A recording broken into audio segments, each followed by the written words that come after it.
નમસ્કાર મિત્રો, આજના આ વિડીયોમાં આપણે જાણીશું ક્રોમ એપ્લિકેશનમાં આવતી ગંદી નોટિફિકેશન કેવી રીતે બંધ કરવી। તો મિત્રો, તમારા મોબાઈલમાં પણ ક્રોમ એપ્લિકેશનમાં ગંદા નોટિફિકેશન આવે છે અને તમે તેને બંધ કરવા માંગો છો તો આ વિડીયો તમારા માટે। તો વિડીયોને પૂરો જોઈ લેજો અને વિડીયોને લાઈક કરી દેજો અને ચેનલને સબસ્ક્રાઈબ કરી દેજો। તો ચાલો વિડીયોને શરૂ કરીએ। તો મિત્રો, સૌપ્રથમ તમારા મોબાઈલમાં તમારે સેટિંગ એપ ઓપન કરવાનું છે। તો સેટિંગ એપ ઓપન કર્યા પછી આવું પેજ આવશે। તો તમારે આ પેજમાં થોડું નીચે જવાનું છે। નીચે તમને એપ્સ એવો ઓપ્શન જોવા મળશે।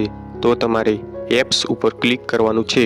તો એપ્સ ઉપર ક્લિક કરશો એટલે હવે નવું પેજ આવશે। અહીં બધા એપ્સ બતાવશે। તો તમારે અહીંયા ક્રોમ એપ શોધી લેવાનું છે। ક્રોમ એપ શોધ્યા પછી તેના ઉપર ક્લિક કરવાનું છે। તો ક્રોમ ઉપર ક્લિક કરશો એટલે આગળ આવું પેજ આવશે। તો તમને અહીંયા નોટિફિકેશન એવો ઓપ્શન જોવા મળશે। તો તમારે નોટિફિકેશન ઉપર ક્લિક કરી લેવાનું છે। તો તમારે હવે શો નોટિફિકેશન આગળ જે બટન ચાલુ છે તેને બંધ કરવાનું છે। તેના ઉપર ક્લિક કરશો એટલે તે બંધ થઈ જશે। એટલે હવે ક્રોમ એપ્સમાં નોટિફિકેશન આવતી બંધ થઈ જશે અને કોઈ પણ નોટિફિકેશન ક્રોમમાં ના આવે। તો મિત્રો, આવી રીતે તમે ક્રોમ એપ્લિકેશનમાં આવતી નોટિફિકેશન બંધ કરી શકો છો। તો તમને આ વિડીયો પસંદ આવ્યો હોય તો વિડીયોને લાઈક કરી દેજો અને બીજા આવા વિડીયો જોવા માટે આ ચેનલને સબસ્ક્રાઈબ કરી દેજો।